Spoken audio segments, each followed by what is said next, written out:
ಶಿವನ್ ಧ್ಯಾನ ಎಲ್ಲಿದ್ದಾನ ನಮ್ಮ ಶಿವ? ಅವನ್ನ ನೋಡಿದ್ರಿ ಏನು?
ಶಿವದೇವಯ್ಯನವರು ಮನೇಲಿ ಇದ್ದಾರಾ ಇಲ್ವಾ ಅಂತ.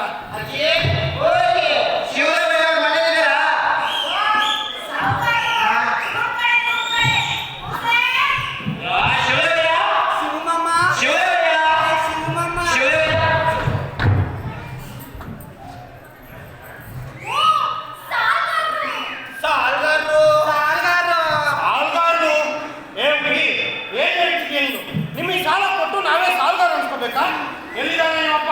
ಕರಿಯವನ್ನ ಕರಿಯವನ್ನ ಕರಿಯವನ್ನ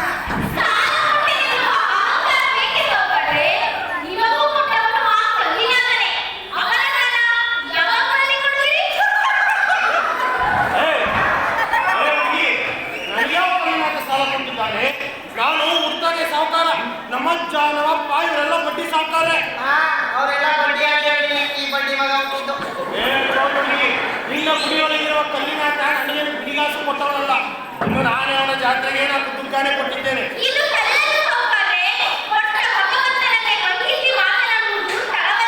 ಅಯ್ಯ ನಿನ್ನ ತತ್ವ ನನಗೆ ಬೇಡ ತಾಯಿ.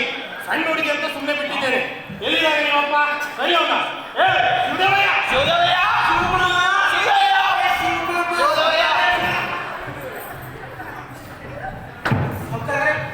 ಶರಣು ಶರಣಾರ್ಥಿ ಸಾವುಕಾರ್ರೆ. ಏನ್ ಕಳಿಸಿದ್ರೆ ನಾನೇ ಬರ್ತಿದ್ನಲ್ಲ ಸಾವುಕಾರ್ರೆ. ಅಯ್ಯ ನಿನ್ನ ಶರಣು ನೀನೇ ಇಟ್ಟಪ್ಪ. ನಮ್ಮ ಆಳು ಮಗ ಮನೆ ಬಾಗಿಲಿಗೆ ಬಂದ್ರೆ ಏನೇನೋ ನೆಪ ಹೇಳಿ ಕಳಿಸ್ತೀರಿ. ಇನ್ನು ನೀವು ತಗೊಂಡಿರೋ ಸಾಲದ ಬಡ್ಡಿ ಹಾಗೆ ಇದೆ. ಇಲ್ಲ ಇಲ್ಲ ಸಾವುಕಾರ್ರೆ, ಅವ್ರು ಬಂದಾಗೆಲ್ಲ ನಾನು ಕೊಟ್ಟು ಕಳಿಸಿದ್ದೀನಿ. ಇಲ್ಲ ಅಂತ ನಾನೆಲ್ಲಿ ಹೇಳಿ. ನೀವು ಕೊಟ್ಟಿದ್ದು ಅವರ ಓಡಾಡದ ಖರ್ಚನ್ನ, ಬಡ್ಡಿಯ ದುಡ್ಡು ಹಾಗೆ ಉಳಿದಿದೆ. ನೀವು ನಮ್ಮ ಬಳಿ ಪಡೆದದ್ದು 1000 ದುಡ್ಡಾಡಿ, ತಿಂಗಳಿಗೆ 100 ಆಳಿಗೆ 2 ಆಣೆ ಬಡ್ಡಿಯಾಗಿ 1000ಕ್ಕೆ 2000 ಬಡ್ಡಿ. ಇದು ನಿಮಗೆ ತಿಳಿಯದ್ದೇನಲ್ಲ. ಹೌದು, ನೀವು ಕೂತ್ಕೊಳ್ಳಿ ಸಾವುಕಾರ್ರೆ. ಕೂಸೆ ಮಚ್ಚಿಗೆ ತಗೊಂಬಮ್ಮ. ಮೊಚ್ಚಿಗೆ ಕೊಟ್ಟು ಸಾಲ ಮರಳಿ ಕೊಟ್ಟಿಲ್ಲ ಅಂತ ಹೊಟ್ಟೆ ಉಳಿತೈತೆ. ತಗೊಂಡು ಮಜ್ಜಿಗೆ ಕುಡಿಬೇಕಂತೆ. ಆಯ್ ಮಾಮ, ಹೊಟ್ಟೆ ಉರಿತಾ ಇದೆಯಾ? ಹಾಗಾದ್ರೆ ಮಜ್ಜಿಗೆ ಬೇಡ, ಜೀರಿಗೆ ಕಷಾಯ ಕೊಡ್ರಿ. ಜೀರಿಗೆ ಕಷಾಯ ಮುಸ್ಲಿಮರಿಗೆ ಒಂದಿಷ್ಟು ಕೋಕಾಯ ಹಾಕೊಂಡ್ಬಿಡಿ. ನಮ್ಮ ಸಾವುಕಾರಿಗೆ ಅದೇ ಇಷ್ಟ. ಏನು ಮಾತಾಡ್ತಿದ್ದೀರಿ ನೀವು? ನಾವಿಲ್ಲಿ ಬಂದಿರೋದು ಹೆಣ್ಣು ಗಂಡಿಗೆ ಸಂಬಂಧ ಪಡಿಸ್ಲಿಕ್ಕಲ್ಲ. ಅಲ್ಲ. ಬಡ್ಡಿ, ಚಕ್ರ ಬಡ್ಡಿ, ಕರ್ಮದ ಬಡ್ಡಿ, ಧರ್ಮದ ಬಡ್ಡಿ ವಸೂಲಿಗೆ. ಅಯ್ಯೋ, ನಿಮ್ಮ ಅಜ್ಜಿಗೆ ಯಾರಿಗೆ ಬೇಕು? ಬಡ್ಡಿ ಮಗ ಸಾವುಕಾರ ಸಿದ್ದಪ್ಪನ ಕೈಸ್ಕೊಂಡು ಸಾಲ ಕೊಡ್ರಿ. ಅದು ಆಗಿಲ್ಲ ಅಂದ್ರೆ ಸಾಲ ಕೊಡ್ರಿ, ಇಲ್ಲ ಮುಗಿಸ್ಕೊಂಡ್ಬಿಡ್ರಿ. ಸಾವುಕಾರ್ರೆ, ನಾನು ಪ್ರತಿ ತಿಂಗಳು 20 ಅಂತ ಕೊಟ್ಟಿದ್ದೀನಿ ಸಾವುಕಾರ್ರೆ. ಶಿವದೇವಯ್ಯ, ನಮ್ಮ ಆಳು ಮಗನ ದಿನಕೂಲಿಗೆ 20 ಆಣೆ. ನೀವು ಕೊಟ್ಟಿದ್ದು ಅವನ ಕೂಲಿ ಆಯ್ತು ಹೊರತು ಬಡ್ಡಿ ಹಾಗೆ ಇದೆ. ಸಾವುಕಾರ್ರೆ, ಈಗ ಹೇಳಿದ್ರೆ ಹೇಗೆ ಸಾವುಕಾರ್ರೆ? ನಮ್ಮಂತ ಬಡವ್ರ ಗತಿ ಏನಾಗ್ಬೇಕು? ಯಾ ಶಿವದೇವಯ್ಯ, ನೀವು ಸತ್ಯವಂತರು, ಕೊಲ್ಲಿನಾಥನ ಪರಮ ಭಕ್ತರು. ಆಹಾ, ಆ ಚೋಟುಡಿಗೆ ಆ ಕೊಲ್ಲಿನಾಥನ ನಿಮಗೆ ಸಾಲ ಕೊಟ್ಟರು ಅಂತ ಅಂಗೀಸುವಷ್ಟು ಆಧ್ಯಾತ್ಮ ಕಲಿಸಿದ್ದೀರಲ್ಲ. ಈಗ ಹೇಳಿ, ಸಾಲ ಯಾರಿಗೆ ಯಾರು ಕೊಟ್ಟದ್ದು ಅಂತ. ಇಲ್ಲ ಸಾವುಕಾರ್ರೆ, ಏನೋ ಚಿಕ್ಕ ಹುಡುಗಿ ತಿಳಿದು ತಿಳಿದೇನೋ ಆಡ್ಬಿಟ್ಟಿದ್ದಾಳೆ. ದಯವಿಟ್ಟು ಕ್ಷಮಿಸಿ. ಯಾ ಈ ತಂದೆ ಮಗಳು ಮಾತು ನನಗೆ ತಲೆ ಕೆಟ್ಟು ಗೊಬ್ಬರ ಆಗೋಯ್ತು. ಆಯ್ ಮಾಮ, ನಿಮ್ ತೋಟಕ್ಕೆ ಯಾರು ಗೊಬ್ಬರ ಬೇಕಾ? ಆಯ್ತು, ನಿಮ್ಮ ಒಳ್ಳೆಯತನಕ್ಕಾಗಿ ಇನ್ನು 6 ತಿಂಗಳು ಕಾಯ್ತೇನೆ. ಸಾವುಕಾರ್ರೆ, ಉತ್ತರ ಆಯ್ತು ಸಾವುಕಾರ್ರೆ. ಇನ್ನು 6 ತಿಂಗಳಲ್ಲಿ ಬೆಳೆ ಬೆಳೆದು ನೀವು ಸಾಲ ಖಂಡಿತವಾಗ್ಲೂ ತೀರಿಸ್ತೀನಿ. ಆಗಲೂ ಹಣ ವಾಪಸ್ ಬರದೇ ಇದ್ರೆ ನಿಮ್ಮ ಹೊಲವನ್ನು ನನ್ನ ಹೆಸರಿಗೆ ಖರೀದಿ ಮಾಡಿಕೊಡ್ಬೇಕಾಗತ್ತೆ. ನೆನಪಿರಲಿ, ನಾಳೆ ಬರ್ತೇವೆ. ಚೆಲ್ವಾ ಮಾಮ, ಚೆಲ್ವಿ ಹಿಡಿಕೊಡಿ. ನೀವ್ ಮುಂದಕ್ಕೆ ನಡಿ. ಬಾರಲೆ.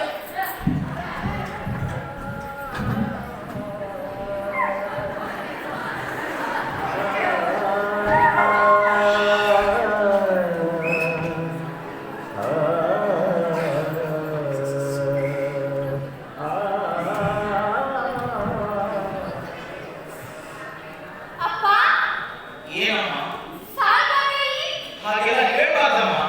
ಅಪ್ಪ, ಅವರು ಸಾವುಕಾರ, ನಾವು ಬಡವರು. ನಾವೆಲ್ಲ ಮನುಷ್ಯರೇ ಆದ್ರೆ ಈ ಸಾವುಕಾರಕ್ಕೆ ಈ ಬಡತನ ಹೇಗ್ ಬರುತ್ತಪ್ಪ? ಸಾವುಕಾರರು ಬಡವರು, ದೇವರ ಕೃಪೆಗೆ ಪಾತ್ರರಾದವರು ಸಾವುಕಾರಮ್ಮ. ದೇವರ ಕೃಪೆಗೆ ಪಾತ್ರರಾಗದೇ ಇರುವವರು ಬಡವರಮ್ಮ. ಅಪ್ಪ, ಅಮ್ಮ ಪ್ರತಿದಿನ ಗುಡಿಗೆ ಹೋಗ್ತಾರೆ. ನೀವು ಪ್ರತಿನಿತ್ಯ ಬೆಳಿಗ್ಗೆ ಸಂಜೆ ಇಷ್ಟರಿಂದ ಪೂಜೆ ಮಾಡ್ತೀರಿ. ಹಾಗಾದ್ರೆ ನಾವು ಸಾವುಕಾರ ಆಗಿರ್ಬೇಕಾಗಿತ್ತಲ್ಲಪ್ಪ? ಅಯ್ಯೋ, ನಿನ್ ಪ್ರಶ್ನೆ